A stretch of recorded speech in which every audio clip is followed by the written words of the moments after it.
বসন্ত বাতাসে সইগ, বসন্ত বাতাসে সইগ, বন্ধুর বাড়ি ফুলের গন্ধে আমার। কিরে কখন আসবি? তুই এই জায়গায় কখন আসবি? এই তো 1-2 ঘন্টা হয়ে গেল। বন্ধু তুই এত আগে আসছিস কে? আমি তো তোর 4টার দিকে আসতে বলছিলাম। বন্ধু আচ্ছি, কাজ কাম নাই, বসা বাতাস খাচ্ছি। বন্ধু একটা জিনিস খুব ভালো লাগলো, তোর আমি আসতে কছি আর তুই আমার আগে এসে বসে আছিস। আর ওই ঢাকা শহরের মানুষগুলোকে সকাল 9টার থেকে দেখা করতে দেখা করে দুপুর 2টার সময়। আসলে গ্রাম অঞ্চলে তোর মতো ভালো মানুষ আছে, এই ব্যাপারটা কিন্তু শহর অঞ্চলে নেই। সেটা বড় কথা না বন্ধু, বিষয় হচ্ছে এই যে তুই দেখা করতে চাসু কসু কি জানি কথা আছে, আমি তো এক্সাইটেড। কালকে তুই কর পরে আমি সারা রাত ঘুমাতে পাইনি, রাব্বি জানি কি জানি করতে চাইছে। এখন অন্য কোনো কথা না, তোর ইম্পর্টেন্ট কথাটা কি আমি শুনতে চাই। ইম্পর্টেন্ট কথাটা হচ্ছে কি, আমি ঢাকা শহরে বড় একটা চাকরি করতাম। গ্রামের 10টা মানুষ যা ইনকাম করে তা আমি একাই ইনকাম করতাম। কিন্তু ওই পাথরের শহরে আর ভালো লাগে না বন্ধু। এখন গ্রামে কিছু একটা করতে চাই, কিভাবে কি করা যায় তুই একটু বুদ্ধি দে। কি দিয়ে কি করা যায়? গ্রামে তো কৃষিকাজ, গরু ছাগল ছাড়া কোনো ব্যবসা নেই। এখন গরু ছাগল হাঁস মুরগি সবাই পালে, ওই ব্যবসা করা যাবে না।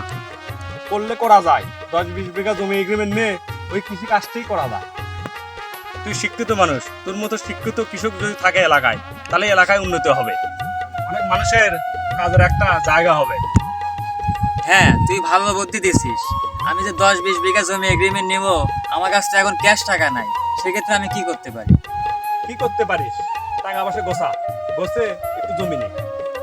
এখন আমি হেল্প করতে পারবো, আমার অনেক মহাজনের সাথে পরিচয় আছে, আমার বহু জায়গায় লিঙ্ক আছে।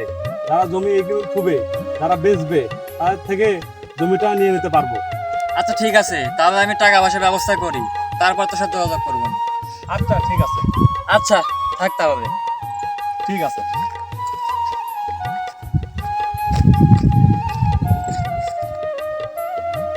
ঢাকা শহরে বিদ্যুৎ ইনকাম একাই করে, টাকা ধরে রাখতে পারলো না, কি বোকা। শেষ পর্যন্ত এসে আমার কাছে হেল্প চাইলো।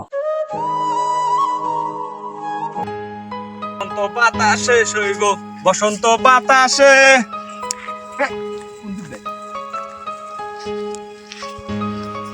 যাক, বউ আমার ভাত খাচ্ছে না, কয়টা মুড়ি কিনে নিয়ে যায়।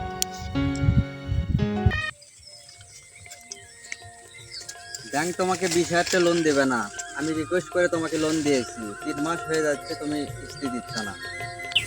ভাই শুনেন, এমনিতেই কয়দিন হলো আমি একটু বিপদের মধ্যে আছি, তার মধ্যে কিছুদিন আগে জেল খেটে যাচ্ছি।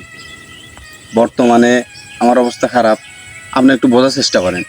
এর মধ্যে আমি আপনি কিভাবে কিস্তির টাকাটা দেবো? তুমি জেল খাটপা নাকি কি খাটপা এটা তো ব্যাংক দেখবে না। যদি জেলই খাটপা তাহলে লোন নিছো কেন? ভাই লোনটা তো আর আমি আর সাথে নিইনি।